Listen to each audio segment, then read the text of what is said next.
এখন কেন শত শত শিক্ষার্থী শত শত কেন শোনা যাচ্ছে হাজার হাজার শিক্ষার্থী এবং সাধারণ জনগণ এখন গণগ্রেফতারের মুখে পড়েছে? কথায় কথায় গ্রেফতার করে এবং তাদেরকে না দেখে, চেহারা না দেখে, বয়স কত সেটা না দেখে তাদেরকে যে কারাগারে পাঠিয়ে দিচ্ছেন। এর জন্য কিন্তু কৈফিয়ত দিতে হবে। গতকালকে আমরা শুনেছি একজনকে ঢাকা কোর্টের জামিনও মঞ্জুর করা হয়নি।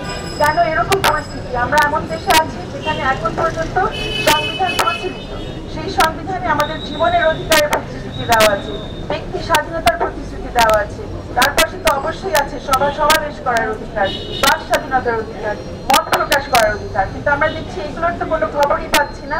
জীবনের অধিকার যে কেড়ে নেওয়া হচ্ছে এবং সেটা যে কেড়ে নেওয়া হচ্ছে তারপর যে ব্ল্যাঙ্কেট ডিনায়াল আসছে। আমরা শুনছি না যে কেউ মরেছে, আমরা শুধু শুনছি স্থাপনা বিনষ্ট হয়েছে এবং স্থাপনার জন্য কান্নাকাটি, স্থাপনার জন্য যত সবকিছু করা হচ্ছে, কিন্তু কজন মরলো, কেন, কোথায়, কার হাতে, এটার জন্য আদৌ কোনো তথ্য আমরা পাবো কিনা, প্রতিকার দূরের কথা।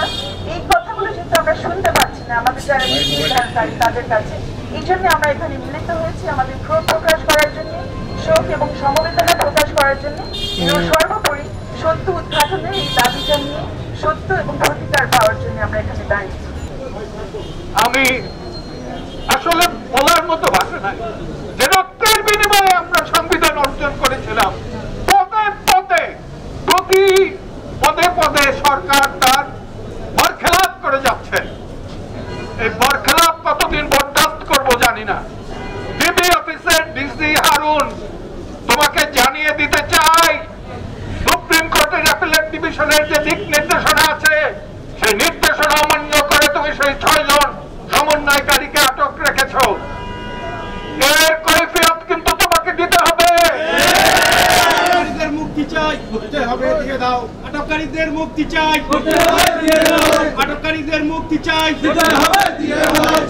আর নিম্ন আদালতের বিচারকদের প্রতি আমাদের আবেদন, আর্টিকেলের 111 ধারা অনুযায়ী অ্যাপিলেট ডিভিশনের যে নির্দেশনা, সেই নির্দেশনা যেন তারা মান্য করেন। তাদের কেন কথায় কথায় গ্রেফতার করে এবং তাদেরকে না দেখে, চেহারা না দেখে,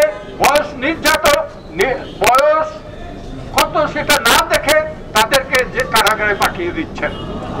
এর জন্য কিন্তু কৈফিয়ত দিতে হবে।